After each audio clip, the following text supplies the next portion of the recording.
Hello everyone, welcome and welcome back to my YouTube channel once again. चलिए आज हम बात करने वाले हैं जीएसटी की एप्लीकेबिलिटी जीटीए के केस में कैसे रहती है। हम कंप्लीट डिटेल्स में इसको अच्छे से कवर करेंगे सो दैट आपके माइंड में ये फिट इन हो जाए। तो सबसे पहले आपको ये जानना जरूरी है कि जब भी आप गुड्स को ट्रांसपोर्ट करते हो बाय रोड से गुड को ट्रांसपोर्ट करने पे दो ही केसेस में जीएसटी आता है। पहला तो जीटीए के केस में, सेकंड आता है कुरियर एजेंसीज के केस में। बाकी सब केसेस में रोड से ट्रांसपोर्टेशन एग्जम्प्टेड है। नंबर 2, अब बात आती है जीटीए कहते किसको है। जीटीए उसको बोलते हैं जो अल्टीमेटली कंसाइनमेंट नोट इशू करता है। कंसाइनमेंट नोट इशू किया तो वो क्या बन जाएगा, जीटीए बन जाएगा। तो अब बात करते हैं इस पे जीएसटी की एप्लीकेबिलिटी कैसे रहने वाली है। ये समझने से पहले कि किन किन सिनेरियो में जीटीए पे जीएसटी की एप्लीकेबिलिटी आएगा, उससे पहले हमें यह जानना जरूरी है कि जो टैक्स पेमेंट के ऑप्शन है वो दो ऑप्शंस अवेलेबल हैं। टैक्स पेमेंट के अल्टीमेटली क्या है, दो ऑप्शंस अवेलेबल हैं। ऑप्शन नंबर वन बोलता है, अगर जीटीए बोलता है, क्या कहता है जीटीए कहता है आई चूज, जीटीए ऑप्ट करता है नोट टू पे द टैक्स। जीटीए कहता है मुझे टैक्स पे नहीं करना, या फिर जीटीए अनरजिस्टर्ड है। दोनों ही केसेस में जीटीए के ऊपर कोई लायबिलिटी नहीं है। जब जीटीए के ऊपर लायबिलिटी नहीं है तो सामने वाली पार्टी जो क्या कर रही है, सर्विसेज ले रही है, वो आरसीएम में टैक्स पे करेगी, आरसीएम में जीएसटी पे करेगी। सेकंड ऑप्शन, अगर जीटीए को ये लगता है, जीटीए कहता है मुझे तो खुद फॉरवर्ड चार्ज में टैक्स चार्ज करके टैक्स पे करना है, तो उस केसेस में क्या होता है, उस केसेस में भी जीटीए के पास दो ऑप्शन अवेलेबल है फर्दर।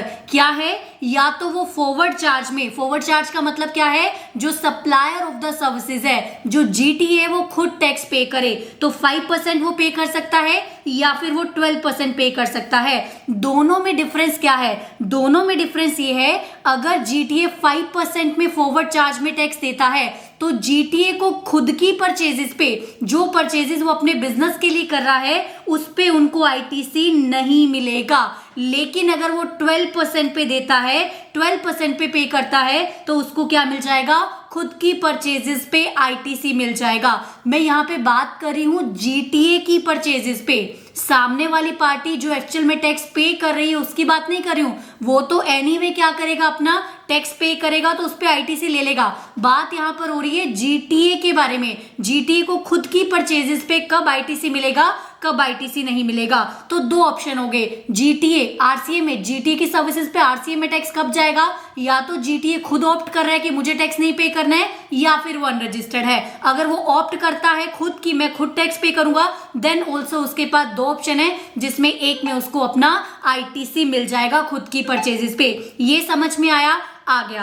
अब हम देखते हैं कि किन किन केसेस में कौन कौन से ऐसे सिनेरियोज हैं, कौन कौन से ऐसे रिसिपिएंट हैं जिनके ऊपर जीएसटी लगना भी चाहिए, जिनके ऊपर जीएसटी एग्जम्प्ट कब होगा ये भी हमें देखना पड़ेगा। तो याद रखने का बहुत इजी तरीका मैं आपको बताती हूँ। देखो, आप चेक करो किस टाइप के रिसिपिएंट हो सकते हैं। जीटीए की सर्विसेज जो लेंगे वो दो टाइप के रिसिपिएंट हो सकते हैं, या फिर रजिस्टर्ड या फिर अनरजिस्टर्ड। तो आपको इतना तो मालूम होगा कि रजिस्टर्ड के केस में गवर्नमेंट कहती है एनीवेज मैं तो सबको पकड़ूंगा, रजिस्टर्ड हो टैक्स दो, रजिस्टर्ड हो टैक्स दो। अनरजिस्टर्ड के केस में गवर्नमेंट छोड़ देगी, लेकिन फिर भी दिमाग चला के क्या बोलेगी, कुछ एक को मैं पकड़ लेता हूं, है ना, कुछ एक को मैं पकड़ लेता हूं। तो रजिस्टर्ड के केस में सारे लोगों पे तो जीटीए बेसिकली जीएसटी लगेगा, सारे लोगों पे जीएसटी लगेगा, आरसीएम लगेगा, फॉरवर्ड चार्ज लगेगा, वो डिपेंड करता है इन दोनों ऑप्शन पे। लेकिन सारे केसेस में लगेगा, कुछ एक एक्सेप्शन को छोड़कर। क्या एक्सेप्शन छोड़ दी, देखते हैं। तो क्या बोल रहा है, अगर रिसिपिएंट क्या है, रजिस्टर्ड है। अगर रिसिपिएंट रजिस्टर्ड है तो अल्टीमेटली क्या हो रहा है, अगर रिसिपिएंट रजिस्टर्ड है तो क्या हो रहा है, यहां पर रजिस्टर्ड रिसिपिएंट के केस में क्या बोला, inclusive casual taxable person. Registered में चाहे वो कैजुअल टैक्सेबल पर्सन ही क्यों ना हो, तो क्या बोला, except central government, state government, local authority, governmental agencies, इनको छोड़ दो, इनको छोड़ दो। अगर उन्होंने टीडीएस टीसीएस डिडक्ट करने के लिए रजिस्ट्रेशन लिया है तो रजिस्टर्ड में तो वो भी आए, लेकिन उन्होंने रजिस्ट्रेशन क्यों लिया? टीडीएस टीसीएस डिडक्ट करने के लिए, तो उनकी तो सर्विसेज को एग्जाम्प्ट कर दो।